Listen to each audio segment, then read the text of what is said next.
Welcome to the Explainer. So, today we're throwing on our shop aprons and getting our hands dirty. Well, figuratively speaking. We are demystifying the art of custom paint jobs and stencil mastery. You know, when you're looking at this incredibly intricate skull design on a canvas, or maybe a flawless pinstripe swooping around a curved motorcycle fender, and the final result just looks like absolute magic? Well, spoiler alert, it's not magic. It's really just a series of super approachable, foundational techniques stacked on top of each other. So let's dive right in and break down exactly how the pros build these mind-blowing visuals. Here's the game plan for today's workshop. We're going to start by locking in perfect layouts and foundations. Then we'll compare vinyl masks versus Mylar stencils, figure out how to build some serious 3D dimensional depth through layering, and finally, we'll wrap up by bringing it all to life with some organic, gritty detail. All right, Section 1, Perfect Layouts and Foundations, Mastering the Blank Canvas.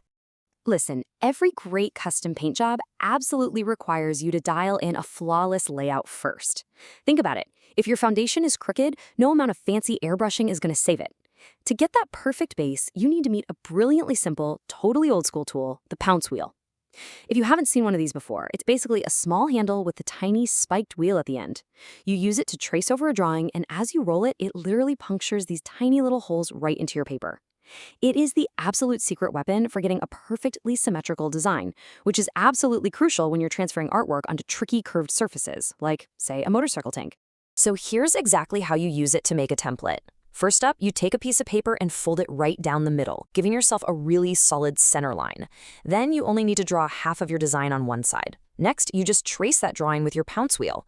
When you unfold that paper, boom, those punctured holes give you a perfectly mirrored template on both sides. But here is the massive takeaway you cannot forget. You absolutely must get that center line perfectly straight. Practicing aligning your paper templates to ensure a completely accurate, balanced design before you even think about touching the paint is it's essential.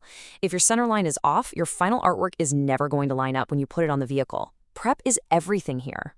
Okay, moving on to laying out complex designs right on the surface using tape. There are some hard and fast rules you really need to stick to. First, always measure from a set reference point so your stripes actually stay parallel. Next, instead of just kind of eyeballing it, lay down a piece of tape first to act as a visual guide and just follow the natural shape of the part from front to back. Now, when you're trimming your pinstripe, use your razor to very delicately cut just the stripe. Never press hard enough to cut into the actual paint below it. And finally, if you lay out this beautiful fine line tape design, but you aren't going to paint it that exact same day, make sure to mask right over it with some wider tape just to lock it safely in place. And here is a major pro tip for your layout. When you're pulling fine line pinstriping tape around a curve, you obviously want to apply enough tension to keep the tape straight, but never ever stretch the tape.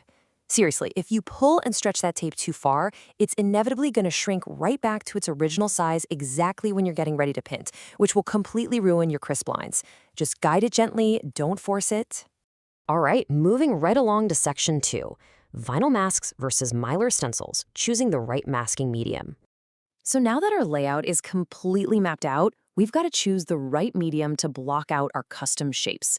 We basically have two absolute powerhouses in the custom paint world: vinyl cut masks and reusable Mylar stencils. Knowing exactly when to reach for which one is literally going to change how you approach your entire project. Let's compare them. First up, we've got vinyl masks, which you'll usually see cut out on a machine, like a Cricut. Think of these as basically single-use stickers. They're absolutely fantastic when you need a super tight, exact baseline reference. You know, like for a really complex skull covered in tiny teeth and gears, you just apply the vinyl right to the canvas, spray a really light dusting of white paint over the whole area, and instantly you have this perfect map to follow for your shading. Oh, and here's a really great shop hack for you. Instead of buying expensive transfer tape to move the cut vinyl to your canvas, just use cheap, clear shelf liner. When you remove it, just make sure you peel it straight back horizontally.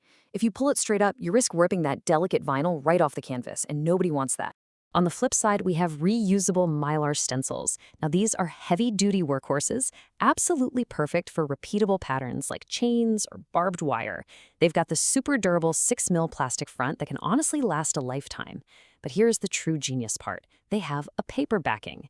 That paper side actually absorbs your wet, reduced paint. This naturally stops wet paint from building up on the edge of the stencil and bleeding underneath to ruin all your hard work. You can easily just use regular masking tape to block off sections of the stencil you don't want to use, and when you're totally done, they just slide right back into their container for the next job. Super easy. Okay, section 3. Building depth through layering, stacking skulls and chains.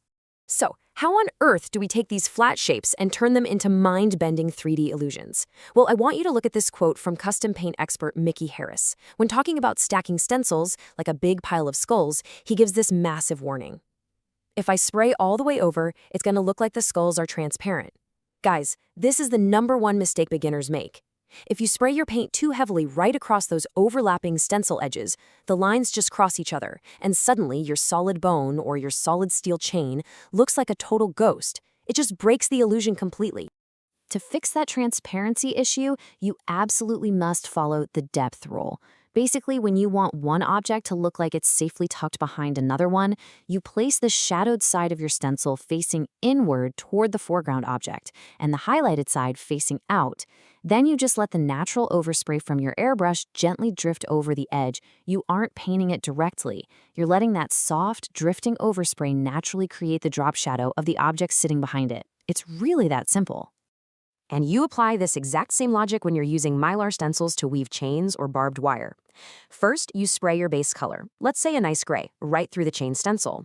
Then, to make the chain actually look like it's realistically looping in and out of itself, you have to isolate those intersecting edges. You can just use a piece of tape or even the edge of the stencil itself to block the paint. Then, you lightly spray some black right at that intersection to push that link backwards into a shadow. Finally, you come back in and hit the forward-facing edges with pure white to pull them right back forward. Just by manipulating shadows and highlights right at those intersections, your completely flat stencils suddenly become heavy 3D metal. Which brings us to section 4, adding organic, gritty detail, bringing the design to life. All right, we've got our layout, our masking, and our 3D layers all dialed in. Now, we make this thing breathe. You do this by combining the sharp, crisp edges of your primary stencils with these really cool, specialized organic texture stencils. Because if you just look at a freshly airbrushed skull, it usually looks a little bit too clean, right? But by holding a texture stencil over the area and just giving it a very, very light dusting of paint, you instantly introduce that porous, bumpy, gritty shape of real bone. You don't have to hose the paint on heavily at all. Just a subtle, light hit gives you this incredibly realistic texture in a matter of seconds. Once you've got that texture down, you actually put the stencils away for a minute and go completely freehand. To make the design look realistically beat up and weathered, you just load up your airbrush with some dirty colors, light browns, maybe some bright yellows, and you just freehand a light dusting right over the surface. This tinting process breaks up that pristine white base and makes the artwork look like it's been sitting out in the sun and the dirt for years. It adds just an incredible amount of character. And this brings us right to the final polish. This is that last 10% that makes the artwork truly pop right off the canvas. You come back in with pure white to punch up your ultimate highlights, those really bright hot spots. You might do a little freehand stroking right on the top edges of the teeth just to define them. You can even bring your stencil back into play just to act as a localized shield while you freehand right up against the edge. It's this really masterful dance between the strict, hard edges of the stencil and the loose, organic shading of the freehand airbrush that ultimately gives you a world-class custom finish. And there you have it. We've taken it all the way from a totally blank canvas to a perfectly mirrored layout using a pounce wheel. We've managed our layers with vinyl and Mylar, built deep 3D illusions with drop shadows, and finished the whole thing off with some gritty, organic textures. It really is a highly structured process, but man, it yields spectacular results. So the only thing left to ask is this. Now that you know the secrets behind the layers, what blank canvas will you transform next? Thanks so much for joining me on this explainer. I hope you're feeling totally inspired to get out there, grab some tape, and lay down some custom paint of your own. See you next time.